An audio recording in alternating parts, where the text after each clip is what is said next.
Ha llegado el momento de escuchar la palabra de Dios. Un potente mensaje extraído de las Sagradas Escrituras. En la voz del pastor Carlos Hoyos. Hermanos y amigos, Dios les bendiga. ¿Cómo amanecieron? Qué alegría poderlos saludar hoy, que estamos en un espacio muy importante. Pregunte usted. Y sí que han llegado preguntas el día de hoy. Y eso de verdad nos llena de motivos para cada día estar aquí, tratando de ser un vaso útil en las manos de Dios a favor de todos aquellos que van en pos de una patria mejor. Así que les motivo para que compartan, para que hagamos de este programa el más visto y el más escuchado. Recuerde que estás a un clic de ser un misionero virtual. Así que bienvenidos, y doy la bienvenida también al hermano Ezequiel, ahí en su máster, como también al pastor Darwin. Dios le bendiga. ¿Cómo amaneció el día de hoy? Hermano Carlos, Dios le bendiga, buen día. Dios le bendiga a la hermana Mercedes, al hermano Ezequiel y a todos nuestros oyentes en Colombia y el mundo. Amanecí muy bien, gracias a Dios. Con preocupación, con tantas preguntas, nos va a tocar hacer una maratón, dijo usted, de respuestas. Sí. Un día de estos sacamos, yo qué sé, todo el día para responder inquietudes. Eso ¿Se imagina? Súper. Sí, se puede hacer, ¿por qué no? Todo es posible, todo es posible. Lo cierto es que sí hay muchas preguntas que hoy estaremos resolviendo y sin duda alguna otras que vendrán. Entonces necesitamos que estemos ahí. Igualmente doy la bienvenida a la hermana Mercedes. Dios la bendiga. ¿Cómo amaneció hoy? Muy bien, pastor. Muy Siempre buenos me días. Preguntan por Merceditas a Sí. dónde voy. Bueno, gracias a Dios preguntan por mí. Dios les bendiga. Y me dicen que por qué ando solo. Me dicen. ¿Y usted qué Yo dice? nunca he visto al hermano Carlos con la hermana Mercedes. Pero Nunca. ¿tú qué dices? Entonces yo digo algo así: los malos maridos andan solos. No, Por hacerla quedar bien a ella, ¿no? No, a mí no me gusta salir, a mí casi no me gusta salir. Bueno, muy buenos días para todos. Esto lo dejamos para después. Qué bendición poder estar con ustedes en esta mañana, en este su programa Pregunte Usted. Bienvenidos todos. Entonces vámonos a lo que vinimos. Amén. Pastor, ¿puede un pastor que renunció al ministerio volver a ser pastor? Dependiendo de la razón por la cual haya presentado su renuncia. Y también va a influir mucho la trayectoria del pastor y la edad del pastor. Porque son varias cosas que tienen que ver. No es lo mismo que un pastor en la plenitud de su vida y con un muy buen testimonio y una muy buena imagen ante Dios y ante los directivos distritales y nacionales, después de haber renunciado, solicite su reintegro. A un pastor que su historial no es el mejor y que es muy posible que sus años pues también le afecten, ¿ya? Entonces en la iglesia se ha dado que hay pastores los cuales renunciaron por una circunstancia que no está relacionada con pecado, por ejemplo, y que un día cualquiera toman la decisión de pedir un reintegro. Esto va al honorable consistorio de ancianos, estudian la hoja de vida del pastor, las causas por las cuales ha renunciado, y se ha dado que lo han reintegrado. Pero también han habido otros que han renunciado y luego han querido regresar y no han podido, porque hay unos antecedentes que no avalan su reintegro. Entonces eso es muy relativo. Va a depender mucho pues de la misericordia de Dios, de la gracia que tenga ante el honorable consistorio de anciano según la estadística o trayectoria de ese pastor, como también su edad, su salud, en fin. pero que si puede ser reintegrado un pastor, puede darse, pero no es el común denominador, son las excepciones. Amén. Bueno, Carlos, preguntan acá, hay una esposa de pastor con carácter fuerte que humilla a los servidores y les dice que ellos solo son adornos, que no sirven para nada, y a algunos hasta los hace llorar. Lo peor es que el pastor se da cuenta de esto y no le dice nada porque lo amenaza con que se va a ir y que él pierda el ministerio. ¿Qué hacer? Hay un conducto regular. ¿Qué deben de hacer? Bueno, hablar con su conducto regular, que en ese caso son los directivos distritales, y deben de hacerlo de una manera no como acusación, sino como buscando una ayuda. Porque una cosa es que yo llegue ante los directivos a decir, es que el pastor que tenemos es y hace y deshace. Otra cosa es que yo me acerque como miembro de la junta local para decirle a mis superiores, en ese caso mis directivos, venga hermano, tenemos una dificultad en la iglesia, se nos presenta esta situación, no estamos interesados en que sea afectado el pastor de manera negativa, como tampoco su familia. Lo que queremos es más bien ayudarlos. Y es que se nos está presentando esta dificultad y desde nuestro punto de vista pensamos que no está bien, que no contribuye con el desarrollo de la iglesia, con el crecimiento, con la empatía que debe de existir entre el pastor y su familia con la iglesia. ¿Ya? Esa sería una.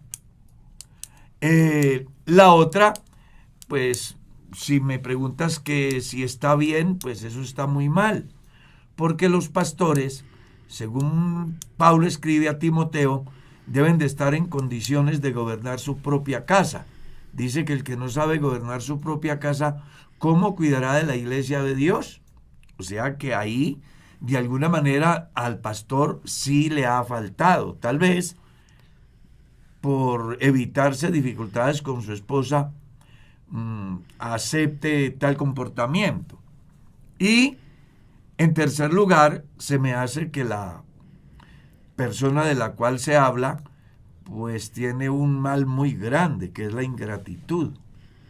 Si algo debe de tener en cuenta el pastor y la familia, es la gratitud. Dios los ha puesto sobre su rebaño y es apenas normal que nosotros como pastores en el conjunto de familia aprendamos a ser agradecidos con Dios por hacernos el llamamiento y ponernos sobre su rebaño. Y con la iglesia, porque la iglesia tiene una característica y es que es noble. La característica de la iglesia es nobleza, es generosidad, es voluntad, es vocación de servicio.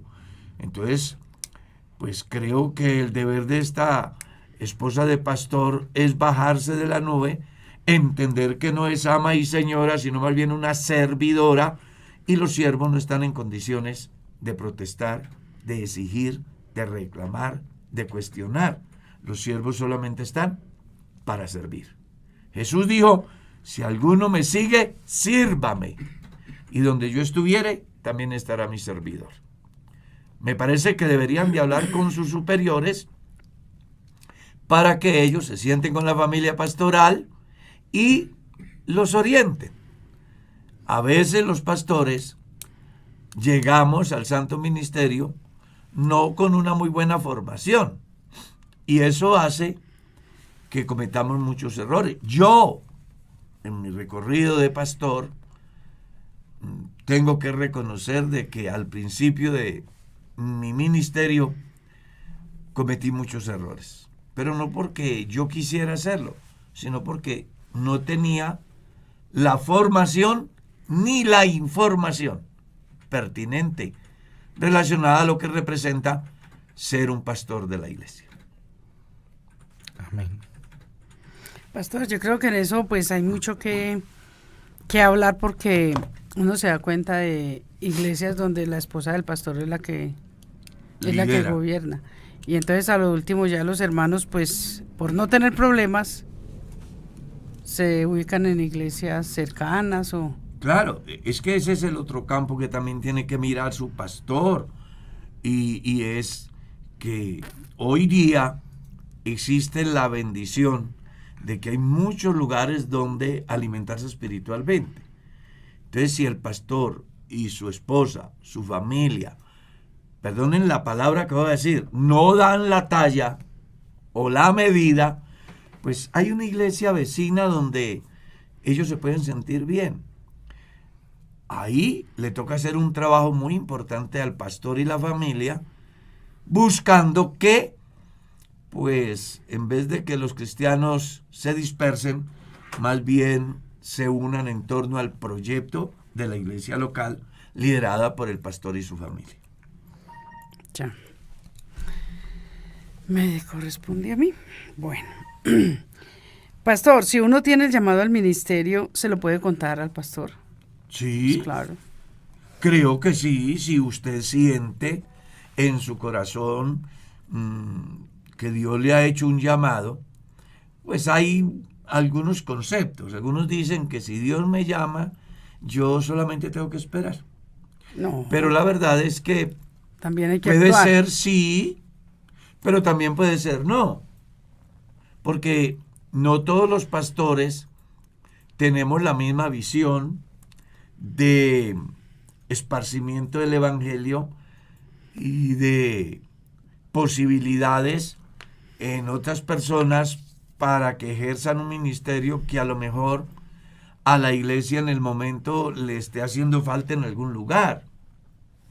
Entonces, la persona que tiene esa vocación debe de acercarse a su pastor de una manera respetuosa, buscando una orientación, no un pedido.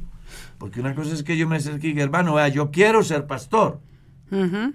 Otra cosa es que le diga, hermano, he venido sintiendo algo y está relacionado con mi vocación de servicio. Hace algún tiempo yo he venido sintiendo esto y pues he querido compartírselo para que usted me haga el favor y ore por mí y además me oriente si esto tenga que ver de verdad con el llamamiento o es algo que no lo es. Sí. Entonces mire que aunque las dos van en el mismo sentido, la forma de hacerlo saber no es lo mismo. Por eso tenemos que aprender a comunicar lo que sentimos. Yo sentí el deseo de servir a Dios en el ministerio, nunca se lo dije a mi pastor. ¿Ya?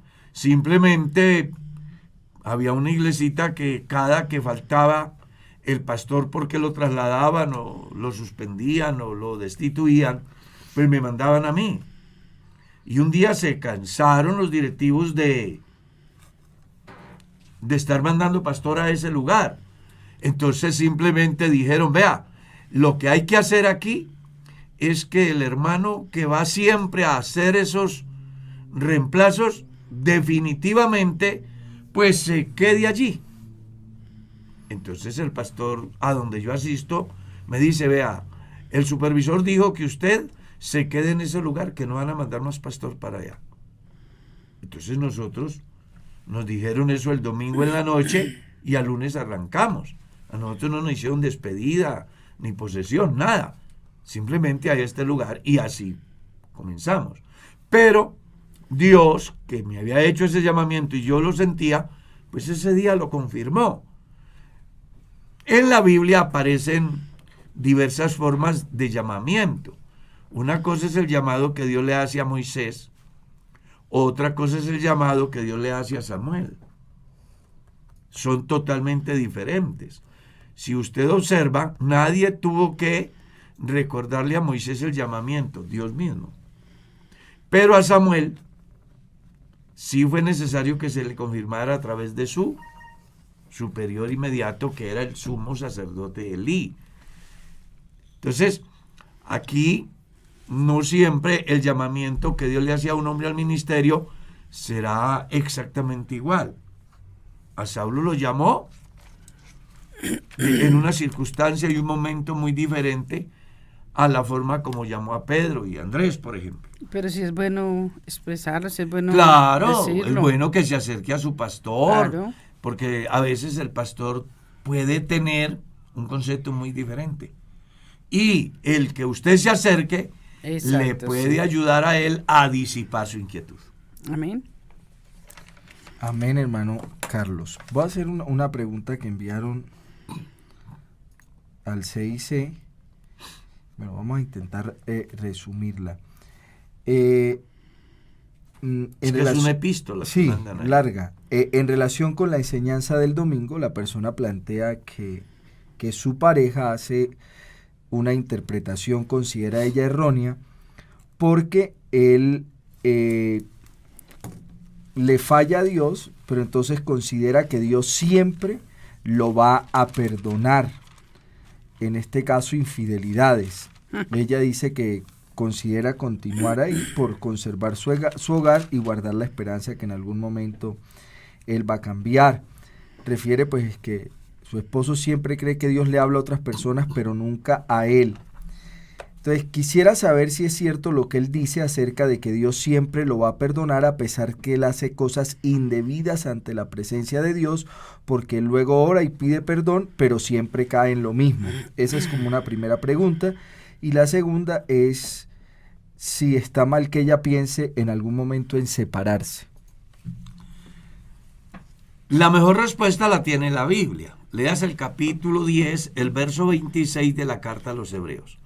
Porque si pecaremos voluntariamente después de haber recibido el conocimiento de la verdad, ya no quedan más sacrificios por nuestros pecados, sino una horrenda expectación de juicio y de hervor que ha de consumir a los incrédulos.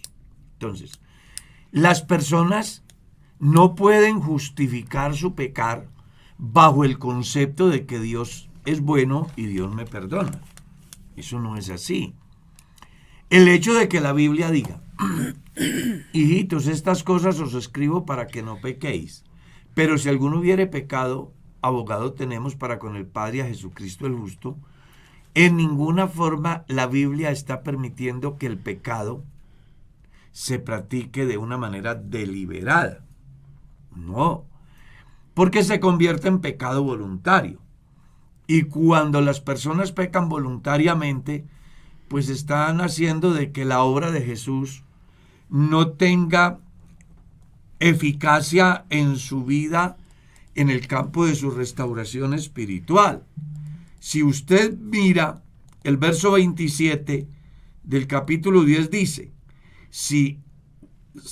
dice que, leamos desde el verso 26, si pecaremos voluntariamente después de haber recibido el conocimiento de la verdad, ya no quedan más sacrificios por los pecados, sino una horrenda expectación de juicio y de hervor de fuego que ha de devorar a los adversarios. Y coloca un ejemplo. El que viola la ley de Moisés por el testimonio de 2 o 3 testigos muere irremisiblemente. Luego dice, ¿cuánto mayor castigo pensáis que merecerá el que pisoteare al Hijo de Dios y tuviere por inmunda la sangre del pacto en la cual fue santificado e hiciere afrenta al Espíritu Santo o al Espíritu de gracia? Si lees con el sentido correcto el pasaje, entonces te va a decir que no existe ese pensamiento en Dios de que la persona peca, se arrepiente, peca y se arrepiente, peca y mantiene pecando. Uh-huh. Y lo justifica bajo el concepto de yo me arrepiento. Entonces, ¿dónde están los resultados de ese arrepentimiento? Si en el orden bíblico es claro, haced frutos dignos de arrepentimiento, de un verdadero arrepentimiento. Y me llama la atención el mensaje de Juan, porque no dice de arrepentimiento, de un verdadero, porque la gente se arrepiente como el tal personaje del cual hablan acá, pero luego vuelve y sigue en la misma. No, los cristianos tienen que tomar una decisión. ¿Son cristianos o no lo son? Y si una persona persiste en pecar, dice Pablo, deséchalo, porque está condenado por su propio juicio. Eso es lo que dice Pablo. Entonces aquí es muy bueno que la persona la cual está habituada al pecado, pues mire bien sobre su camino, no sea que le sorprenda la muerte en el pecado y teniendo la oportunidad de ser salvo se pierda. Deben de haber resultados como fruto de ese arrepentimiento. Si no, simplemente es de aquellos que están ahí como la cizaña, ¿no? Que más bien buscan estorbar el desarrollo del verdadero cristiano y convertirse en obstáculos para otros que están mirando desde fuera y luego hacen una conclusión. Los evangélicos viven así, se comportan así, actúan así. Y eso lo que le va a traer a él es pues juicio y condenación. Sería bueno que él replantee, vuelva sus ojos a Dios, se convierta de sus malos caminos y seguramente que Dios perdonará sus pecados y sanará sus tierras. Amén. Con relación a la segunda pregunta, ¿está mal que yo haya pensado en divorciarme? Bueno, una cosa es el pensamiento y otra cosa es la acción. La Biblia dice en el capítulo 7 de la primera carta a los Corintios que si la persona no convertida consiente en vivir con la persona convertida, el creyente no debe de abandonar el hogar. Eso es lo que dice la Biblia. Entonces se tiene que aguantar ahí la infidelidad del esposo. Eso ya es otra cosa. Es más, recuerde que el divorcio no se da por la infidelidad. Justo. El divorcio no se da por la infidelidad. El divorcio se da por la dureza del corazón de la persona afectada. Lea bien San Mateo capítulo 19. ¿Es lícito repudiar a su mujer por cualquier causa? Jesús les dice, al principio no fue así. Varón y hembra los creó. Y dijo, por esto dejará el hombre a su padre y a su madre y se unirá a su mujer, y los dos serán una sola carne. Y entonces, ¿por qué Moisés permitió dar carta de divorcio? Dice, por la dureza de vuestro corazón, Moisés permitió. Es decir, no es por el acto de adulterio o de fornicación que se dé el divorcio, sino porque la persona no es capaz de convivir con aquella que le ha causado ese daño y que ha roto ese pacto o ese vínculo matrimonial con su comportamiento. Entonces aquí ella debe de pensar es, ¿estoy en condiciones de perdonar como Jesús dijo? 70 veces 7 al día. No, qué pecado. Pues Dios dice que no es un pecado. Dios lo que está diciendo es que tenemos que perdonar 70 veces 7. Y eso está en esa regla de potenciación, ¿no? Entonces aquí es muy interesante que la persona piense si está dispuesto a perdonar como dice la Escritura. Si no está dispuesto a perdonar para convivir con la tal persona, pues le queda la salida que Jesús da a causa de la dureza del corazón. Teniendo como punto de partida que en el momento que se dé esa ruptura, la persona tome la decisión de no seguir al lado de aquella que tanto daño le ha hecho y que además la pone en alto riesgo en el campo de su salud. Porque una persona promiscua, pues imagínate todo lo que puede traer a la casa. No sé si ustedes estarían mirando el informe del Ministerio de Salud, por ejemplo, en Colombia. La sífilis, por ejemplo, que es una enfermedad de transmisión sexual. Yo conocí a alguien fiel a su pareja de la iglesia y él le fue infiel múltiples ocasiones sin que ella se diera cuenta. ¿Cuándo se dio cuenta? Cuando le diagnosticaron un cáncer de cervix que era consecuencia de una infección por el virus del papiloma humano. Ese es un tema bien difícil. Claro, porque está en riesgo la vida, la salud.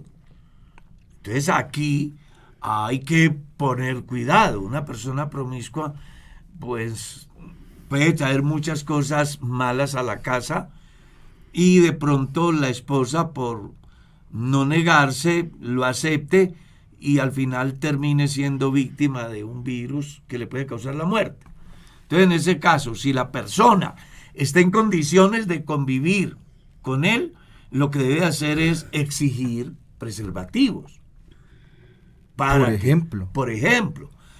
Pero si se siente tan ofendida que no está en condiciones de seguir con él, pues haga una solicitud ante el tribunal eclesiástico, plantee la situación, reúna los requerimientos que exige el tribunal eclesiástico, ellos estudiarán su caso, luego darán un concepto en relación a su solicitud y ya después que salga ese concepto, usted mirará si toma la decisión de divorciarse o no, porque sin duda alguna el tribunal eclesiástico a través de la red de familia hará un trabajo muy minucioso tratando de ayudar y minimizar esos efectos, inclusive erradicarlos, y igualmente el tribunal eclesiástico está compuesto por hombres de mucha experiencia en el santo ministerio y con trabajo de terapias para parejas,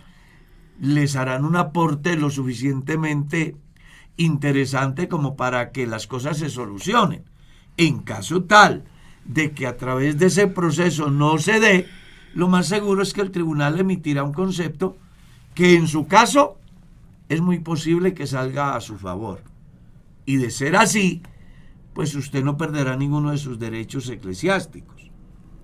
Entonces es bueno que tengas en cuenta esas cosas. Amén. No, usted, hermana Mercedes. Bueno, pastor, menos mal que es el pastor el que da las respuestas. Gracias a Dios porque... Pastor, ¿la inseminación artificial es pecado?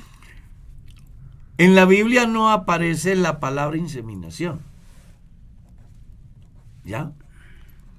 El hecho de que no aparezca no puede ser punto de partida para decir que sí se puede.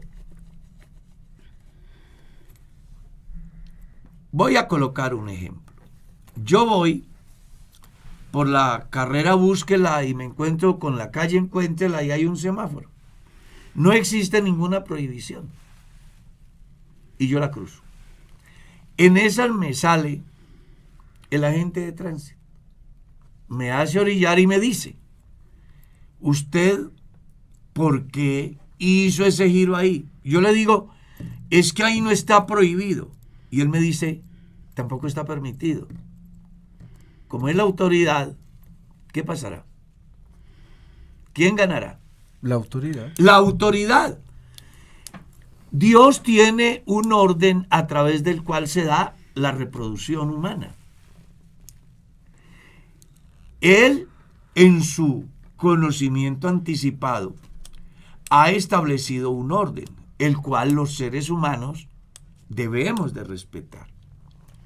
Y mire, hermana Mercedes y pastor Darwin, me llamó mucho la atención, un día visité una oficina donde trabajaba una cristiana.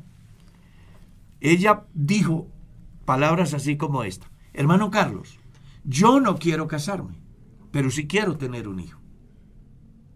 ¿Está malo que yo me insemine? La respuesta mía fue no, no puedes hacerlo, porque va en contra del orden que Dios estableció. Desde el punto de vista bíblico, teológico, no está bien. Si quieres tener un hijo, hay otras formas de lograrlo. Hay más de 500,000 niños haciendo fila en bienestar familiar, esperando que alguien los adopte. Recuerde que ser padre o ser madre no es engendrar ni concebir solamente, también es criar. Entonces aquí va a jugar un papel muy importante los valores cristianos. Pero hermano Carlos, pero usted lo plantea desde la postura de que quien se practique la inseminación artificial es una persona soltera. Sí. Sí. Y vamos a suponer de que es casado. Aclaro que esto lo estamos manejando desde un punto de vista conceptual, porque Sí. como ya en la Biblia no aparece un texto que diga practiquen la inseminación, no la practiquen, eso no está en la Biblia. Es un concepto personal. Es algo que manejamos aquí, claro, tomando un punto de partida bíblico. Dios estableció un orden por medio del cual se debe dar la reproducción. Cuando yo busco otro, estoy saliéndome de lo que Dios establece. Y eso puede hacer de que yo no vaya por el camino correcto. Pero bueno, pero yo hago un planteamiento para ampliar un poquito la idea, ¿no? Entonces, la inseminación artificial, pues es la posibilidad de que una pareja, por alguna alteración anatómica propia o de la mujer o funcional en el hombre, no alcance la fecundación, aunque el óvulo y el espermatozoide son de la pareja. ¿Sí? Esa es una No, forma. es que ya eso es otro campo, porque está dentro de lo que es ese vínculo. Eso. Porque por ejemplo, pues existe el donante de esperma Eso, o de óvulo. o de óvulo, pero ese es otro aspecto. Ya. Por eso, vamos a suponer, si es una mujer soltera, Ahí sí, eso claramente. está grave. No. Si es una pareja legalmente casada, pero tiene una limitante, Por ejemplo, que sea el esposo, sí, que sea el hombre el que tenga la limitante y él esté de acuerdo en que ella se haga. Pero con esperma de él. de él, no de otro. Pero si él no puede tener. No, es que ya Es que eso sí es otra cosa. Entonces eso es pero eso, bueno, aunque ocurre una inseminación artificial, lo que se hace es que hay un donante de esperma. Pero en ocasiones la inseminación artificial ocurre, por ejemplo, porque el individuo no alcanza a mantener una erección adecuada, entonces no alcanza el espermatozoide a llegar allá a la trompa donde está el óvulo esperando que lo fecunden. o al útero esperando que sea fecundado, no llega. Entonces, pero entonces a través de un Pero proceso... él sí tiene espermas. Claro, y de calidad tiene sus espermatozoides, pues el planteo es a otra, ¿se podría? ¿O no? Claro que sí, porque es de su pareja. Ese es el punto. Eso ya es otra cosa. Pero cuando hablamos de un donante externo, Ujú. y yo te lo comento porque tuve un caso en mi oficina donde viene una pareja y está a bordo de separarse porque no han podido tener un hijo. Y entonces ella culpa al marido y le ha dicho que ella va a conseguir en el banco de espermas un donante para ella poder tener un hijo, que es lo que ella quiere. Su esposo se siente mal y de alguna manera se siente humillado ya por lo que está pasando. Sin embargo, no hacen el estudio pertinente y él, por no perder el hogar, accede a que eso se dé. Gastan como 12, 15 millones de pesos. Eso vale mucho, sí. Claro, una millonada. Y él, por no perder el hogar, accede y permite que suceda. Lo más interesante de todo es que al final consiguen el donante y ella tampoco queda embarazada. Entonces, el problema no era de él. El problema era de ella. Es como el caso del Evangelio, ¿no? La mujer que tuvo cualquier cantidad de maridos y no dejó descendencia. El problema no era de ellos, era de ella. Entonces ahí es donde es muy importante que se tenga en cuenta los procesos, cómo se deben de hacer, con una correcta información, después de un estudio bien profundo en el campo de la medicina y la reproducción sexual, ¿no? Sí. Para que la persona pueda llegar a tener lo que quiere, que es su hijo, de su propia pareja. En caso de que se dé que no pueden, pues entonces existe esa posibilidad de Adoptar es una opción. es una opción y es buena, porque en primer lugar, pues puedo dejar mis bienes en muy buenas manos. En segundo lugar, puedo tener un apoyo interesante en mi vejez si sé criar a esta personita. En tercer lugar, estoy haciendo una obra muy importante porque hay un niño que requiere un hogar y no lo tiene y yo se lo puedo brindar, que ya lo podríamos enfocar por el campo del amor al prójimo, por ejemplo. Pero la inseminación fuera de la pareja, no encuentro en la Biblia un aval para que se lleve a cabo. Amén. Pregunta, hermano. Hoy los veo dubitativos. No, yo tengo muchas, sino que que yo usted espero sabe, que él, cualquiera, yo espero que él pregunte. comience. Mi padre espiritual quedó viudo hace 4 meses y ahora está orando para que Dios le apruebe una relación con una señora trinitaria. ¿Qué podría usted decirme acerca de esto? Con relación a que él se vuelve a enamorar, no hay ningún problema. Él es libre. Que son 4 meses, pero es que 4 meses una persona en un cuarto solo, acompañado, cuando ha vivido acompañado no sé cuántos años, es complicado. Aunque él sí debería de tener un poquito de prudencia, no correr tanto, porque puede cansarse ligero. Lo que yo veo grave es que piense que Dios le va a probar una relación con una persona que no es de su misma fe.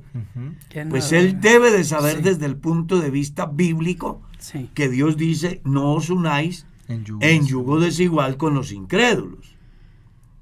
Entonces, si la personita se siente solo y quiere volverse a enamorar y formar un nuevo hogar, yo le recomendaría que no mire por encima de la cerca, pues dentro del rebaño hay muy buenas hermanas fieles que también posiblemente estarán pensando en un hogar y que tendrá sin duda alguna el aval de Dios siempre y cuando usted sea objetivo al elegir la persona que quiere para que sea su compañera el resto de sus días. Amén. Pero sí sería recomendable que se esperara un poquito más, porque de alguna manera deja cierta sensación, ¿no? Aunque la historia nos dice a nosotros que han habido quienes se han casado al mes, a los 3 meses, a los 6 meses, y de verdad que ellos no han pecado por eso. No han pecado, ni la iglesia lo considera un pecado. Más bien, la recomendación va en el sentido de evitar que muchas personas resulten condenándose por hacer juicios que a lo mejor ni el actor de la novela lo ha pensado. De que haga luto por lo menos. Pero le iba a decir algo y aplica para esto y para la pregunta anterior. A nosotros a veces los cristianos nos pasa que queremos hacer una doctrina de una experiencia personal. Entonces, algo que le ocurre a uno, le ocurre al otro, lo queremos volver una verdad que se aplica para todos. Y eso... Cada caso es diferente. Es diferente. Y por supuesto que las decisiones que se tomen deben de ser acorde a cada circunstancia. No sea que tratando de hacer, como dice el pastor aquí, una doctrina, resulte en el infierno. Sí, hay que poner mucho cuidado. Yo le recomendaría al hermano que vaya más despacio, que hay algo que sí está claro y es que va mal al elegir una persona que no es de su misma fe. Ya va en contravía. Eso sí debe quedarle claro. Amén. Ya va en contravía. Que su corazoncito le funcione y que él quiera amar, eso está bien. Que quiera casarse, eso está bien. El tiempo, inclusive, no siendo el más aconsejable, pues a la verdad es la persona la que tiene la dificultad, no yo. Pero la persona que elige, ahí sí tiene problemas, porque Dios dice que no. Y ya usted sabe que cuando Dios dice no, es no.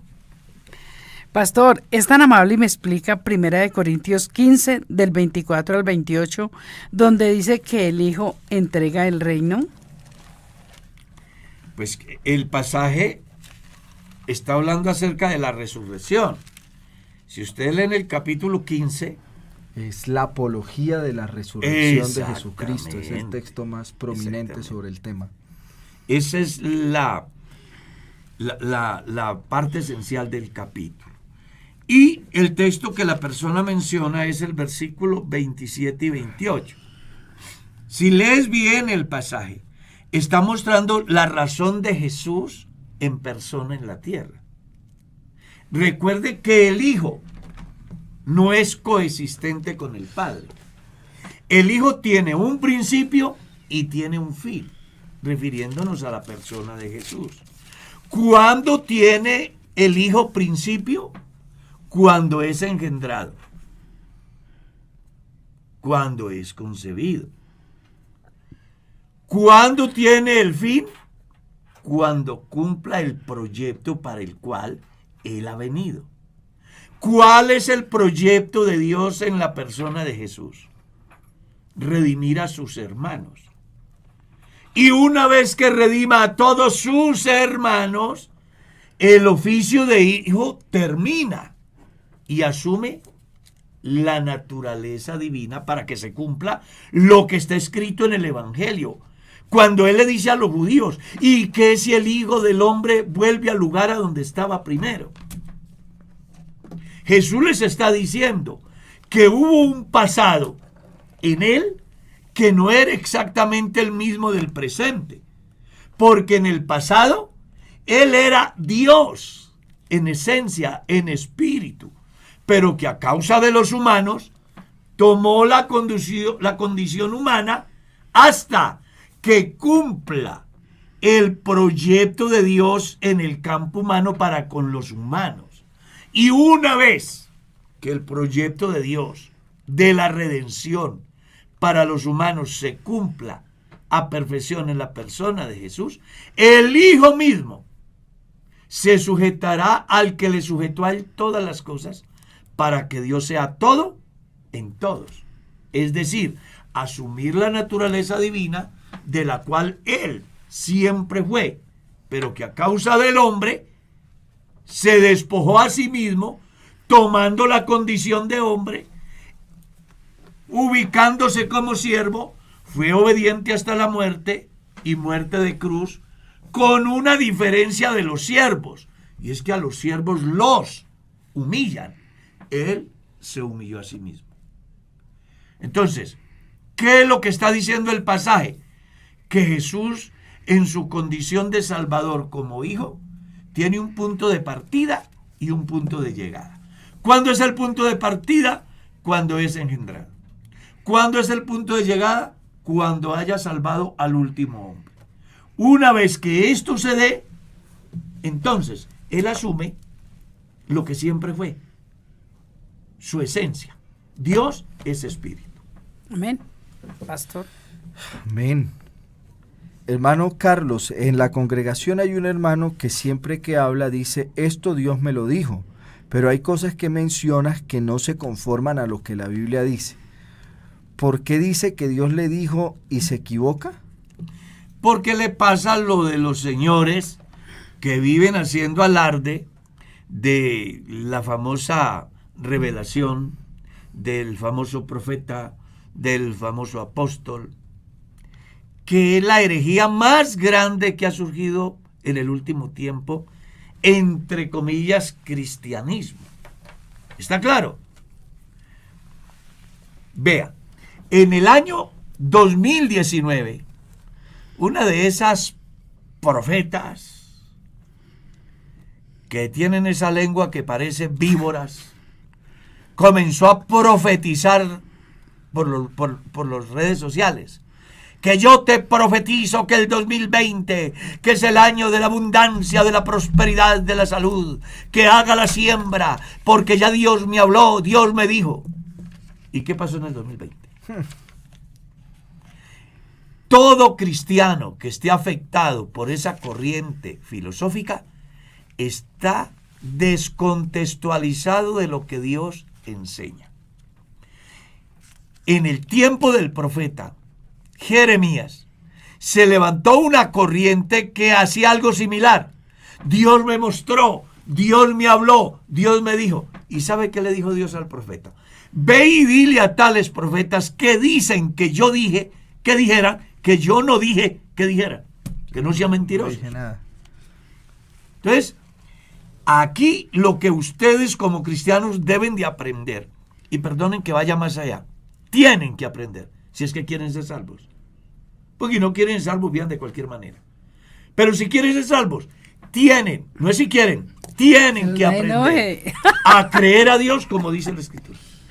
Y el problema nuestro es que creemos cualquier tontería y no creemos como Dios manda. Y ahí usted me da pie para preguntarle otra cosa. Esos que hablan de declarar y decretar. Esa es una pregunta, sí. Ese es vuelvo y digo, eso es una corriente que viene del neopentecostalismo, ¿sí? Y que parte de los grupos llamados carismáticos, cuya teología es la teología de la prosperidad. Hay dos teologías que funcionan en el medio y que son las herejías más grandes. La una es maquiavélica, el fin justifica los medios. Quitémosle al rico para darle al pobre, así haya que matar al rico. Que es la teología de la liberación. Exactamente. Que es la que funciona hoy en Colombia, tanta mella, por ejemplo. Y la otra, que lleva a los párvulos, digo yo, a los ingenuos, a pensar que con Dios se hacen trueques.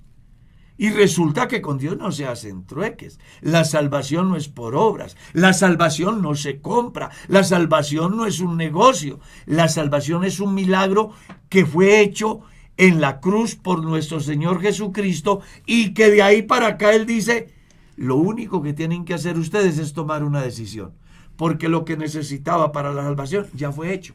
Cristo murió por nuestros pecados. Por eso es que Pablo, en el capítulo 2, el versículo 8 de la carta a los Efesios dice, por gracia sois salvos por medio de la fe, y esto no es de vosotros, no es lo que yo haga, es un don de Dios. Entonces, cuando a mí me venden la idea que hago un trueque con Dios para tener bendición, está mal. ¿Pero qué es los cristianos siempre damos en razón a gratitud porque Dios ya nos dio, no para que Dios nos dé. Ya. ¿Está claro? No decir que yo voy a dar para que Dios me haya. Exactamente. Ese cuento de que venga, haga la siembra, venga, venga, pacte con Dios. Vea, de eso hablamos el domingo. Los hombres no cumplen nada. Sí. Solamente mire lo que está pasando hoy en el mundo. Todos los que lideran los proyectos políticos del mundo hicieron cualquier cantidad de promesas. ¿Y qué está diciendo el pueblo ahí? Que no les cumplieron. Y firmaban en mármol. Y firmaban y no cumplieron. Pero cuando Dios promete, Dios cumple. Y por eso los cristianos no dependemos de los trueques. Dependemos de la bendición de Dios. No dependemos de la suerte. Dependemos de la bendición de Dios. Porque las bendiciones de Dios son las que enriquecen y no añaden tristeza. Ya. Pastor, ¿los sueños tienen alguna interpretación? Desde el punto de vista bíblico, hay que mirarlo en su tiempo. Dios previno la tragedia de Egipto a través de sueños en la vida de José. En la segunda ley leemos, de dos maneras habla Dios al hombre y sin embargo el hombre no entiende, en sueño o en visión nocturna. Pero hay que mirarlo en el tiempo. Porque cuando se da la enseñanza, la gente no tenía la palabra de Dios. Entonces ya Salomón, para los días de Salomón, ya existía el Pentateuco. Entonces ya él dice, donde abundan los sueños, abundan las vanidades. ¿Por qué? Porque las personas que se entregan a soñar terminan como Elena de White, dirigiendo una comunidad a través de sueños sin resultados de conversión. Se vuelven supersticiosos. Entonces aquí es muy importante que las personas miren el texto en el tiempo que se da. Hoy Dios no diría o no dice así. Dios dice diferente. Tenemos la palabra profética más segura. A la cual hacemos bien. A la cual hacemos bien en atender, porque ella nos alumbra como una antorcha en la oscuridad. Los que vivieron aquel periodo oscuro sin palabra, Dios les habló a través de sueños. Pero los que tenemos la palabra, hoy Dios nos habla a través de la palabra. Tenga en cuenta que donde abundan los sueños, abundan las vanidades. Yo le quiero contar algo, hermana Mercedes. Yo me he soñado volando de cordillera a cordillera y he amanecido en el piso. Y me he soñado recogiendo dinero a montones y me levanto con qué ir a comprar la libre panela. Pastor, eso le dice a usted. Pero Dios no le puede mostrar a alguien algo por medio de sueños. Todo lo que Dios tenía que mostrarle al hombre para su salvación está escrito. Ya. Búsqueme algo que necesite el hombre para salvación, aparte de lo que está escrito. Y no lo encuentras. No hay una obra superior para salvación del hombre que la que Jesús hizo. Y está registrada en las Sagradas Escrituras. Es al hombre al que le corresponde creer. ¿Y la Biblia no dice que de dos maneras habla Dios? ¿Pero en qué tiempo? Por eso estamos hablando, ubicándonos. Fue en el tiempo. Exactamente. Bueno, eso es como cuando de yo el estudio de la carta a los Corintios. ¿Por qué se escribió la carta a los Corintios? Pues la respuesta es porque no se había escrito. Esa es la primera. Y la segunda porque habían unas situaciones que tenían que arreglarse. Pero una vez que aparece la carta a los Corintios y surgen los postulados a seguir, pues entonces, ¿qué otra carta a los Corintios hay que escribirse? No, ya no hay más. Yo testifico a todo aquel que oye y lee las palabras de la profecía escritas en este libro, que si alguno le añadiere Dios, traerá sobre él las plagas escritas en este libro. Y si alguno le quitare, Dios quitará su parte del libro de la vida de la Santa Ciudad. Así que realmente la gente más privilegiada de toda la historia somos nosotros. Tenemos la hoja de ruta diseñada por Dios para que los cristianos aprendamos a conducirnos por el sendero de Dios a través de su palabra. Jesús dijo, el que cree en mí, como dice la Escritura. Hermano Carlos. Bueno, no sé, hermana Mercedes. No, ¿sí? cuidado. Hermano Carlos, ¿alguien que tuvo pecado de fornicación después de haberse bautizado puede alcanzar el ministerio de ser pastor? Sí y no. Difícil de entender. Claro. ¿Por qué? Bueno, en la iglesia se han dado casos de muchachos que en su adolescencia cometieron una locura. Y un día cualquiera se descubre en ese muchacho que tiene un llamamiento. Cuando uno va a llenar el formulario para ingresar al Santo Ministerio, hay una pregunta. ¿Ha pecado usted en esta clase de pecados después de bautizado? ¿Sí o no? Quienes han pretendido colarse, entonces llega el día en que pueden ser descubiertos y la iglesia les va a decir, usted mintió, y lo separan del ministerio. Pero quien ha sido sincero coloca sí, y al espaldar, o sea, al otro lado de la hoja, coloca el punto y explica qué fue lo que le pasó. Eso va a estudio del Honorable Consistorio de Ancianos, miran los móviles en que se dieron y toman una decisión. A veces ha salido aprobado para el ministerio. Porque se ponen y dicen, venga, el muchacho tenía 14, 15 años, 16 años. Tuvo un momento de locura con la muchacha vecina, yo qué sé. Y bueno, no se puede marcar al muchacho cuando fue una locura de muchacho. Le resuelven el problema y le dan el visto bueno. Pero si no era muchacho y no ya... No, si es una persona adulta, formada, no podrá ser pastor. Eso sí está claro, no podrá ser pastor. Amén. Por eso dije sí y no. Sí, dependiendo de la edad y de los móviles que lo hayan llevado. Nosotros estudiamos el caso de un muchacho que una mujer mayor El muchacho tenía 12 años y esta lo molestó y pues claro, pasó lo que pasó y cuando se da la posibilidad de ingresar al Santo Ministerio, él es sincero, plantea y lo que él dice, yo fui abusado, que yo era un niño y ¿quién dice que no? Tenía 12 años. Es complicado.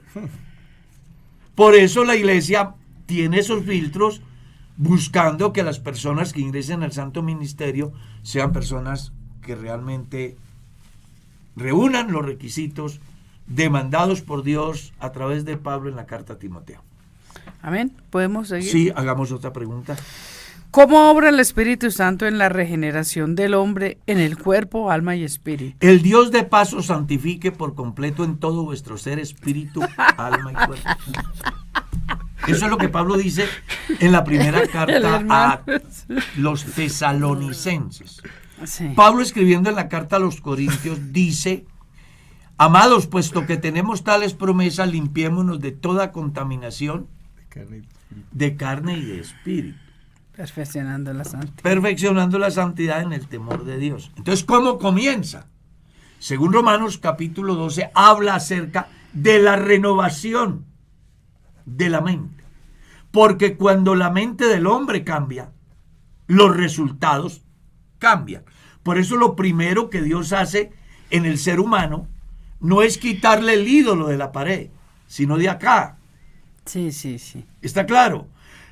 He ahí la importancia de que el milagro de Dios se dé en aquella parte inmaterial del individuo que sin duda alguna, dado este cambio, entonces se aflora, si se puede decir así, en la parte externa. Jesús dijo que de la abundancia del corazón habla la boca. Entonces, lo que yo soy en esencia es lo que voy a transmitir. Si yo soy santo en el espíritu y santo en mi alma, voy a ser también santo en el cuerpo. Es decir, aunque existan las posibilidades, yo me mantendré al margen del mal, porque la ley del espíritu de vida en Cristo Jesús me libra de la ley del pecado y de la muerte. Espero que le quede resuelta la inquietud. Oiga, quedaron muchas preguntas, pastor, ¿cierto? No, pero ¿hoy es qué? Hoy es miércoles. El viernes estamos aquí. Sí, Dios. ¡Nos vamos! Mi estimado pastor.